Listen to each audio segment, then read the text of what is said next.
Tihar jail से बाहर आए अरविंद केजरीवाल, कहा देश को तानाशाही से बचाना है। अरविंद केजरीवाल बोले तानाशाही के खिलाफ संघर्ष जारी रहेगा, जनता को इस लड़ाई में देना होगा साथ। कल सुबह 11 बजे दिल्ली के हनुमान मंदिर में दर्शन करेंगे केजरीवाल। 1 बजे पार्टी दफ्तर में करेंगे प्रेस कॉन्फ्रेंस। सुप्रीम कोर्ट ने अरविंद केजरीवाल को 1 जून तक दी है अंतरिम जमानत, अब चुनाव प्रचार कर सकेंगे। केजरीवाल को शर्तों के साथ मिली बेल, सीएम ऑफिस नहीं जाएंगे, किसी फाइल पर साइन नहीं करेंगे। आम आदमी पार्टी ने सुप्रीम कोर्ट के फैसले का किया स्वागत, मंत्री आतिशी बोली लोकतंत्र और संविधान की जीत हुई। दिल्ली के मंत्री सौरभ भारद्वाज का दावा, सीएम केजरीवाल के प्रचार करने से पूरा चुनाव पलट जाएगा। केजरीवाल को जमानत मिलने पर बोले गोपाल राय, सुप्रीम कोर्ट ने तानाशाही के अंधकार युग में एक रोशनी जलाई।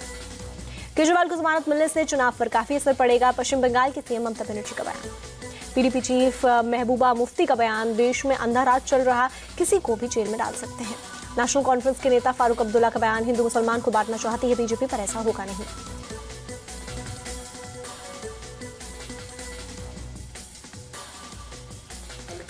केजरीवाल की राजस्थान के सीएम भजनलाल शर्मा का तंज, केजरीवाल भ्रष्टाचार हटाने आए थे उसी में डूब गए। केजरीवाल की जमानत पर बीजेपी का तंज, सीएम हेमंता बोले फिर से जेल जाना होगा। केजरीवाल के बाहर आने से चुनाव पर नहीं पड़ेगा असर, दिल्ली बीजेपी अध्यक्ष वीरेंद्र सचदेवा का बयान। शराब घोटाले में ईडी ने सप्लीमेंट्री चार्जशीट दाखिल की, राउज एवेन्यू कोर्ट ने 224 पेज की सप्लीमेंट्री चार्जशीट दाखिल की। महाराष्ट्र के नंदुरबार में कांग्रेस पर बरसे पीएम मोदी, कहा आरक्षण पर कांग्रेस की हालत चोर मचाए शोर जैसी। शरद पवार के बयान पर बोले पीएम मोदी, नकली एनसीपी और नकली शिवसेना ने कर लिया है कांग्रेस में गले का फैसला। जिंदा तो क्या मरने के बाद भी नहीं गाड़ पाओगे, पीएम मोदी ने संजय राउत पर किया पलटवार। राहुल गांधी का पीएम पर तंज, कहा मैं जनता के मुद्दों पर डिबेट को तैयार, लेकिन मोदी जी नहीं करेंगे।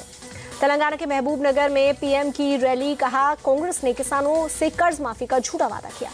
पीएम मोदी ने राहुल गांधी पर साधा निशाना, कहा शहजादे अब समाज में जहर घोल रहे हैं, चुनाव से पहले मोहब्बत की दुकान लेकर निकले थे। गोरखपुर में सीएम योगी की जनसभा, आतंकवादियों की पैरवी करने वालों को राम मंदिर तो बुरा ही लगेगा। राहुल गांधी और अखिलेश यादव ने की साझा रैली, कन्नौज और कानपुर की रैली में मोदी सरकार को जमकर घेरा। बीजेपी हार रही है, डबल इंजन में से एक इंजन गायब हो जाएगा, कन्नौज में अखिलेश यादव का निशाना। कन्नौज से राहुल गांधी ने किया दावा, लिखकर दे रहा हूं इंडिया गठबंधन की ही जीत होगी। राहुल गांधी ने पीएम मोदी पर साधा निशाना, कहा 10 साल बाद पीएम ने अंबानी ईरानी का नाम लिया। कानपुर की रैली में राहुल गांधी का बड़ा दावा, यूपी में इंडिया अलायंस 50 से ज्यादा सीटें जीतेगा। कानपुर की रैली में बोले अखिलेश यादव, हमें सिर्फ 4 चरण 4 कदम चलना है, बीजेपी की सत्ता खत्म हो जाएगी। मैनपुरी में से सपा प्रत्याशी डिम्पल यादव का बयान, इस बार चुनाव परिणाम अलग होगा। लक्ष्मी नगर से आपके पूर्व विधायक नितिन त्यागी का बयान, केजरीवाल सरकार महिलाओं हर महीने 1000 रुपए नहीं देगी, झूठा फॉर्म भरवा रही है आप। महाराष्ट्र के जालना में कूड़े में मिले वोटर आईडी कार्ड, मामले की जांच में जुटे अधिकारी। टीएमसी उम्मीदवार अभिषेक बनर्जी ने नामांकन दाखिल किया, डायमंड हार्बर सीट से प्रत्याशी हैं।